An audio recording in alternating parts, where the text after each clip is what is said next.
The snow was falling in gentle flurries as Nora adjusted her scarf and stepped out of the car. Her fiancé, Henry, reached over and squeezed her hand before they walked toward the front steps of her childhood home. Despite the soft lights glowing from inside and the scent of cinnamon in the air, Nora's chest tightened with every step. It was Christmas Eve, a time most people associated with joy and family, but for Nora, it was always a quiet reminder that she didn't quite belong. The front door opened before she could knock. Fiona, her younger sister, beamed with the confidence of someone who had never known rejection. "Nora." "Henry," Fiona exclaimed, pulling them into quick, perfumed hugs. "Mom's in the kitchen, she's been cooking since dawn. Come in, come in." Nora stepped into the house, familiar and unchanged. The walls still held the same photographs: Fiona's high school graduation, Fiona's art show, Fiona's engagement party from 2 years ago. Nora's milestones, her master's degree, her published work, her promotion to senior editor, were never considered photo-worthy. Henry helped her out of her coat, his eyes scanning the hallway with a look she recognized: controlled confusion. No matter how many times she explained it, he still didn't quite understand how invisible she felt in this house. Sylvia emerged from the kitchen, wiping her hands on a red and green apron. Her hair was pinned neatly, her lipstick fresh despite the heat from the oven. "There you are," Sylvia said. "We were starting to wonder if you'd gotten lost." Nora smiled politely. "We're just a few minutes late, Mom." "Well, Fiona's been helping since morning. It's been so busy." Sylvia turned to Henry, her smile brightening. "I hope you're hungry." Fiona made her famous cranberry glazed ham. As they all moved to the living room, Nora took in the festive setting: candles lit on the mantel, stockings lined up with names embroidered, Sylvia, Fiona, and even the family dog, but not hers. It was silly to care, but still, the sting was there. They settled in for dinner, which was as extravagant as ever. Sylvia had outdone herself: 3 kinds of meat, 5 side dishes, and desserts lined up on the buffet table. The conversation mostly revolved around Fiona, her new job in interior design, a potential client in Los Angeles, her recent vacation to Paris. Nora offered a few updates on her own life, but they were met with vague nods or questions redirected to Fiona. After dinner came gift time, the part Nora dreaded the most. It always seemed to highlight the disparity she tried so hard to ignore. Sylvia handed out wrapped boxes with an excited gleam in her eyes. She passed a small, velvet case to Fiona first. Fiona gasped as she opened it: a gold watch with a delicate band and an inscription. "Oh my God," Fiona whispered, holding it up to the light. "Is this Grandma Eloise's watch?" Sylvia nodded, proud. "I've been saving it for you. I knew you'd appreciate it. I love it." "Thank you, Mom," Fiona said, her voice trembling slightly. Nora kept her smile in place, though her stomach dropped. That watch had been a treasured family heirloom, passed down through generations. When they were children, Nora had admired it countless times, even trying it on in secret. She'd always hoped, perhaps foolishly, that it might one day be hers. Sylvia turned to Nora, handing her a rectangular package wrapped in bright paper. Nora opened it carefully, revealing a box of cloth napkins. "Beige. Plain. Thought you might need those," Sylvia said. "For hosting dinners or something." "Thanks," Nora replied softly. Henry shot her a glance, eyebrows raised slightly. She gave him a quick shake of her head, a silent plea not to say anything. This wasn't the place. Fiona was already trying on the watch, holding up her wrist and showing it off. "It fits perfectly. Can you believe it, Nora?" "It looks nice on you," Nora said, her voice measured. Inside, her heart was cracking in familiar patterns. Later, as they sat by the fireplace sipping hot cocoa, Henry leaned close and whispered in her ear. "That was unbelievable." Nora looked at him. "It's always like this. I'm used to it." "You shouldn't be," he said. "You deserve more." She shrugged, watching Fiona and Sylvia laugh at something on Fiona's phone. "This is just how it's always been. Fiona is the favorite. I'm just the other one." "You're not invisible to me," Henry said, placing a gentle hand on hers. "And you never will be." His words warmed her more than the fire. She felt tears prick at the corners of her eyes but blinked them away. This wasn't the time to cry. She excused herself to the bathroom, needing a moment alone. Staring at her reflection in the mirror, she studied the face she knew so well: the quiet daughter, the overlooked sister, the one who had spent her life trying not to make waves.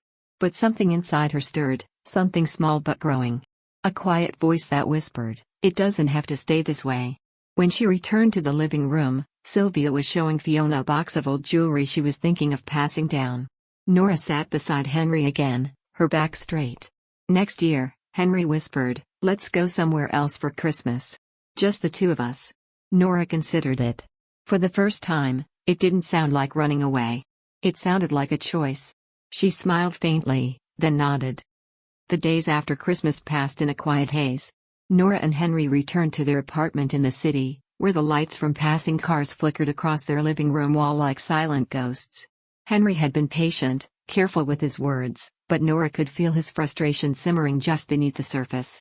On their second night back, she found him at the kitchen table, staring at his untouched coffee. "I don't get it," he said quietly. "How do you not explode around them?" Nora sat across from him, her fingers tracing circles on the edge of her mug. "You learn to swallow things when no one listens anyway." Henry shook his head, his jaw clenched. "You shouldn't have to."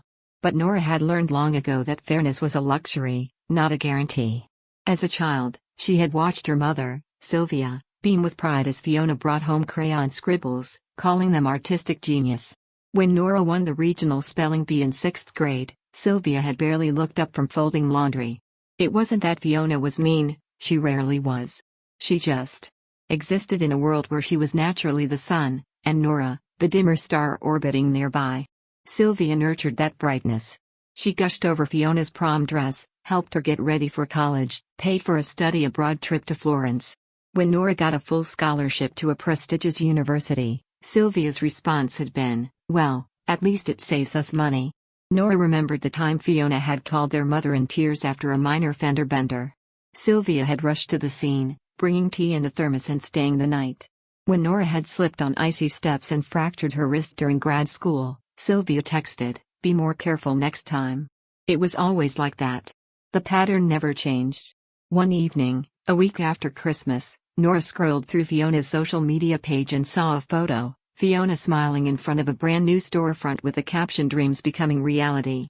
Coming soon, Fiona's interiors, dizzy emoji, "Thanks Mom for believing in me." Henry looked over her shoulder. "She gave her money?" Nora nodded. "A loan, supposedly. For a luxury interior design boutique?" He scoffed. "And yet you needed to crowdfund half your publishing costs for your book?" "I didn't want to ask her for anything," Nora said softly. "I knew the answer." Henry leaned back, exhaling slowly. "You keep trying to win her over, Nora." "Why?" She paused. "Because a part of me still hopes she'll see me one day." Henry reached for her hand. "But what if she never does?" That question hit harder than he probably intended. Nora looked away, her throat tightening.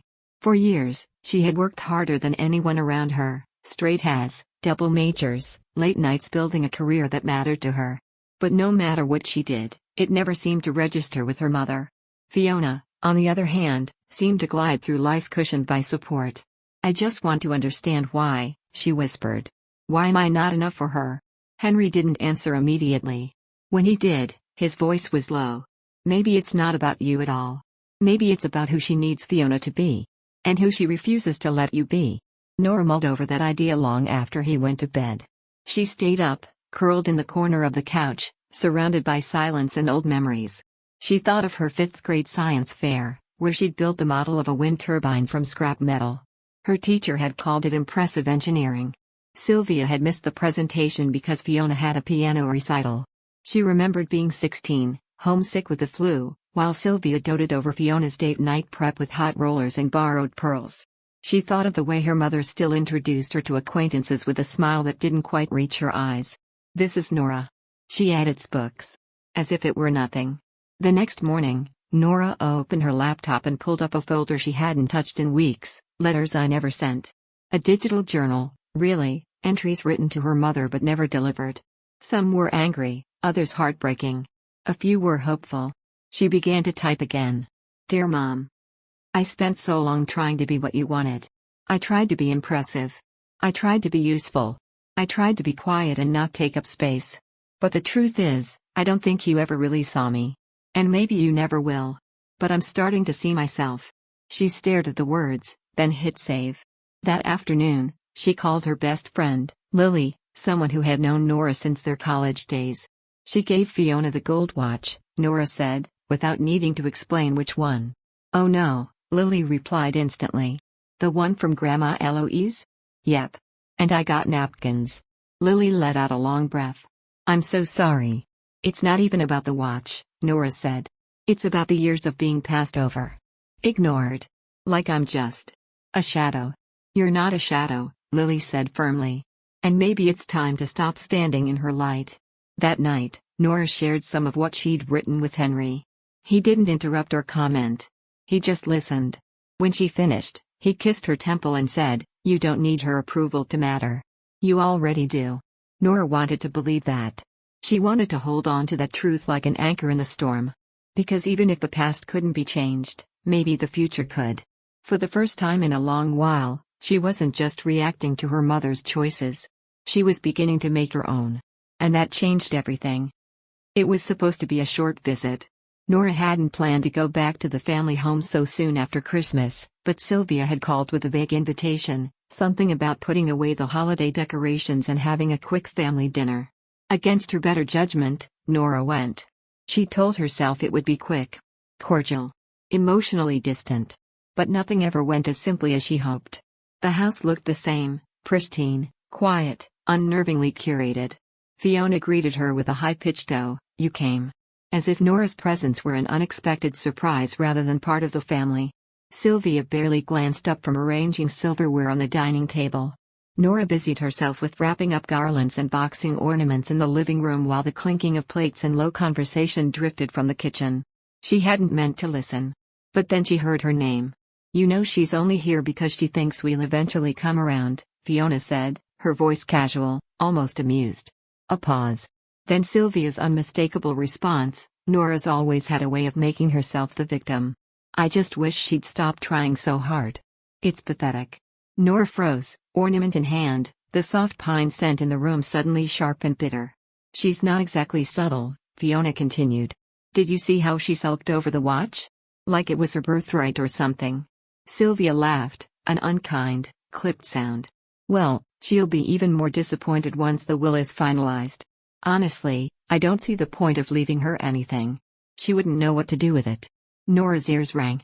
Her vision blurred at the edges.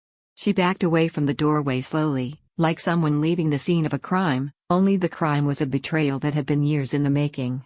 They didn't see her. They never had. And they never would. Dinner was served, but she didn't eat. She made an excuse, headache, stress, whatever would get her out quickly, and left while Fiona and Sylvia were still laughing over dessert. By the time she got home, it was well past dark. Henry looked up from the couch, concern instantly on his face. "What happened?" She didn't speak right away. She walked straight into his arms, the words tumbling out between shallow breaths and rising tears. She told him everything, every cruel word, every dismissive tone, every whisper of inheritance that confirmed what she'd always feared. Her mother had written her off entirely, not just emotionally, but legally, too. Henry held her tight, rubbing her back slowly. "I'm so sorry, Nora. I wish I could say I'm surprised. I think I always knew," she whispered. But hearing it was like watching someone close a door in my face. A door I'd been knocking on for years. Henry nodded slowly, then pulled back to look at her. "There's something I haven't told you." She blinked. "What?" "It's about your Uncle George." Nora frowned. "What about him?" "He reached out to me privately a few weeks ago. Asked for legal advice." Nora's brows knit. "Legal advice?" Henry nodded. "He said he's been watching how Sylvia treats you, how she's treated you for years. And he's had enough." "What do you mean, had enough?" "He told me he's rewriting his will." Nora stared at him. "He's making changes to ensure that you're protected, and not just financially. He wants to make a statement, Nora. He wants to make sure the people who have dismissed you know that someone has been paying attention." Her breath caught. "Why? Why would he do that?" Henry smiled softly. "Because he sees you. And he knows what you've endured. He said something I'll never forget: she's the strongest one in that whole family. And they treat her like she's invisible." Nora sat down slowly, stunned. All her life, she had believed that no one noticed. That her quiet perseverance, her hurt, her loyalty, her achievements, none of it mattered to the people who should have loved her most. And yet, here was someone, on the periphery of it all, who had seen, who had watched and waited and finally decided to act. She didn't know what Uncle George's new will would say. She didn't even care about the money. What mattered was the validation. Someone believed her story. Someone knew she wasn't just being sensitive, or dramatic, or bitter. She was right. Sylvia and Fiona had gaslit her for so long that she'd started to question her own worth. But now, for the first time in years, she felt something solid beneath her feet. Something like truth. Something like strength. Do you think I should confront them? She asked Henry. He shook his head gently. Not yet. Let them believe what they want. Sometimes the best way to show people they're wrong is not to fight them, but to rise above them. She nodded slowly. I'm tired of chasing their love. Then stop running, he said. Start building. And so she did. Over the next few days, Nora began to make changes. She cut back her visits. She stopped responding to Fiona's occasional condescending texts. She began to see a therapist, a kind woman named Lillian, who told her something that would echo in her heart for weeks to come. You were never the problem. You were just the scapegoat. Those words were a bomb. A revelation. With Henry's support and Uncle George's quiet confidence behind her, Nora began to reclaim her story. She started writing again, not just editing other people's books, but drafting her own memoir, one page at a time. A story about family, favoritism, and finding your worth in the silence. The old wounds hadn't disappeared. But now, they didn't define her. They marked where she'd been. Not where she was going. It was the last Sunday of the year, a crisp morning with frost on the windows and silence in the air. Nora stood by her bedroom mirror, buttoning her coat slowly. Her reflection looked unfamiliar, not because she looked different, but because she felt different. There was a calm inside her that hadn't existed before, like still water after a long storm. Downstairs, Henry was waiting by the front door, holding two envelopes in his hand, one thick, one slim. He gave her a knowing glance. You ready? He asked. Nora nodded. As I'll ever be. The brunch had been Sylvia's idea, an end-of-year family gathering, she'd said, to start fresh. Nora almost didn't go. But something about the timing, and the way Uncle George's words echoed in her mind, made her say yes. This time, though, she wasn't coming as the invisible daughter. She wasn't coming to please anyone or prove herself. She was coming as herself, whole, grounded, and finally free. The restaurant was a polished little bistro tucked into a quiet corner of the city. Fiona had picked it, naturally. Everything was white marble, dried flowers, and subtle chandeliers. Nora spotted her mother and sister seated near the window, champagne already in their hands. Sylvia's face tightened when she saw Henry. Fiona smiled too brightly. Nora, Henry. So glad you could make it. Thanks for inviting us, Nora said evenly, sliding into the seat opposite them. They ordered quickly, avocado toasts, fruit platters, tiny eggs benedicts. Small talk buzzed like static. Fiona's boutique was doing so well, Sylvia had joined a wine club, and Nora kept her responses light and vague. She wasn't here to explain herself. The waiter had just cleared the plates when Nora reached into her bag and placed a slim envelope on the table in front of her mother. Sylvia stared at it like it might bite. What's this? She asked, voice sharp. Nora smiled politely. A gift. From Uncle George. Fiona raised an eyebrow. George? I haven't heard from him in ages. That's odd, Nora said, tilting her head. He mentioned you were always busy when he called. Sylvia's mouth tightened. She picked up the envelope and carefully pulled out the letter inside. As her eyes moved across the page, the air at the table shifted. Nora watched her mother's carefully constructed expression crack, subtly, but unmistakably. When she reached the end, Sylvia looked up. He changed his will? Nora nodded. Yes. Last month. And left everything. To you. Fiona said, her voice higher than usual. He said it was a thank you, Nora replied, her tone neutral. For always being there. For checking in. For listening. Sylvia's hands trembled slightly as she refolded the paper. But the estate. The trust. That was supposed to go to Fiona. We discussed this with him years ago. I think he changed his mind, Nora said. He told me he'd been watching for a long time. He didn't like what he saw. Fiona scoffed. This is ridiculous. He must have been confused, he's in his 80s. Henry, who had remained silent until now, finally spoke. It was notarized, reviewed, and legally sound. I helped draft the language myself. Sylvia's eyes darted between them. You had him change his will? No, Nora said calmly. He asked me to accept it. And I did. The table fell silent. For a moment, all Nora could hear was the clinking of cutlery and the hum of conversation from other tables. But she wasn't shaken. In fact, she felt oddly serene. Sylvia leaned back in her chair. So that's it. You think this makes us even? I don't think we were ever even, Nora replied. But I'm not here to fight. I just wanted you to know, directly, before the lawyers called. Fiona glared. You've been playing the victim your whole life. You always wanted to be the underdog. Nora didn't take the bait. I wanted to be seen. That's different. Her mother shook her head slowly. You've changed. Yes, Nora said. I've stopped waiting for approval that was never coming. Henry reached over and gently squeezed her hand under the table. It grounded her like an anchor. Sylvia folded the letter again, more harshly this time. I suppose you'll be cutting us out next? I don't have to, Nora replied. You cut me out a long time ago. I just didn't realize it until now. Fiona pushed her chair back. I'm not doing this. She stood and walked away, heels clicking against the marble floor.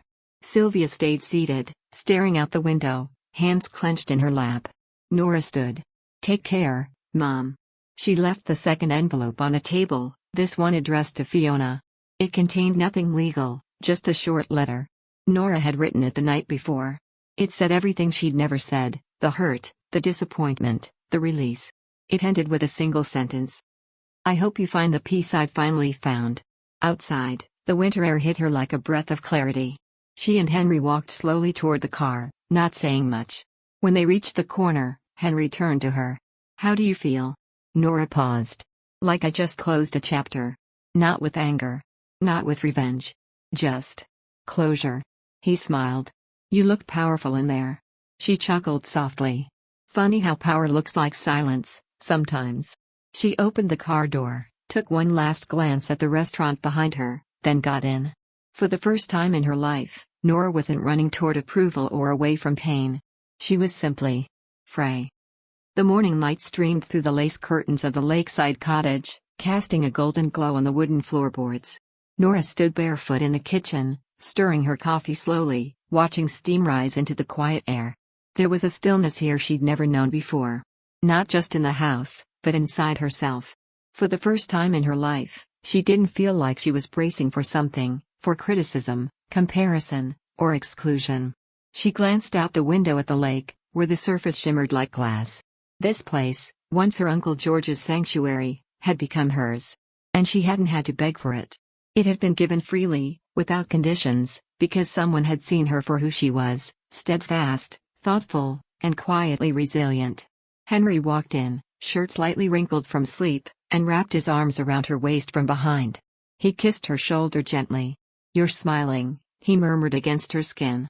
I am, Nora replied, surprised to realize it herself. They had spent the past few weeks unpacking, painting, and planting flowers along the path to the water. The work was tiring but fulfilling in a way that healed. Every nail hammered, every seed buried in soil, seemed to stitch back together a small piece of her that had been torn by years of emotional neglect. And for the first time, the silence from her mother and sister didn't sting, it soothed. At first, after the brunch confrontation, Sylvia had gone silent. Fiona had sent one angry text, "You manipulated him," followed by, "You've always been jealous." Nora hadn't replied. What was there to say? The truth no longer needed her defense. Weeks passed, then came the letters, long, rambling justifications from Sylvia filled with vague half-apologies and motherly guilt trips. You know I've always loved you in my own way, one began. Another ended with, let's not let this foolishness divide us. But it wasn't foolishness that had divided them. It was a lifetime of being sidelined, overlooked, and dismissed. Nora had spent years swallowing that pain, convincing herself that one day it would be different. But that day had never come, until she stopped waiting for it and chose something else entirely, self-respect. When Sylvia called one evening and Henry answered, she asked to speak to Nora. He held the phone out with a questioning look. Nora hesitated, then took it. Hi, Mom. Nora, Sylvia said, her voice unusually soft. I've been thinking about everything. About the will. About the brunch. I may have reacted poorly. Nora didn't interrupt. She let the silence stretch. I don't want to lose you, Sylvia added. You're my daughter. Yes, Nora said, calmly. But I'm also a person. And for a long time, you forgot that. Sylvia faltered. That's not fair. Maybe. Or maybe it's the fairest thing I've ever said. There was no screaming, no final explosion. Just a quiet conversation filled with truths Sylvia didn't want to hear and Nora had waited a lifetime to say. They hung up without a resolution, but Nora didn't need one. Closure, she had learned, didn't always come with forgiveness or neat endings. Sometimes it was simply choosing not to return to what once hurt you. A week later, Fiona showed up at the cottage unannounced. Nora opened the door to find her sister standing on the porch in designer boots, arms folded, eyes flickering with something between pride and desperation. Nice place, Fiona said, stepping inside without being invited. Living the dream, huh? Nora didn't rise to the bait. Can I get you anything? Yeah, Fiona scoffed. My share. Nora blinked. Excuse me? I know Uncle George left it all to you. But let's be real, this isn't fair. You were always the quiet one, the boring one. You think that makes you more deserving? No, Nora said, voice even. But it makes me capable of being kind, even when I wasn't treated kindly in return. Fiona's face twisted. You've always played the victim. And you've always played the favorite, Nora said. I'm not playing anymore. She opened the door and stood aside. Goodbye, Fiona. Fiona glared, but eventually walked out, heels clicking angrily on the porch. Nora closed the door behind her and leaned against it, heart pounding. Not because she was scared, but because for the first time, she had chosen herself. Later that evening, she and Henry sat on the dock, feet dangling above the still water. The sky was painted in shades of lavender and gold. You were amazing today, he said, handing her a glass of wine. I didn't feel amazing, she admitted. You don't have to feel it for it to be true. Nora looked out at the lake, its calm surface reflecting the fading light. For so long, she'd tried to earn love that came with conditions, to force belonging where it was never freely offered. Now, she realized, she didn't need their validation. She had built her own version of peace, with Henry, with her memories of Uncle George, and most importantly, within herself. Her life wasn't flashy. It wasn't gilded in golden heirlooms or loud admiration. But it was honest. Gentle. Real. She turned to Henry, eyes soft. Do you know what this feels like? What? Freedom. And for the first time, she wasn't waiting for someone else to give it to her.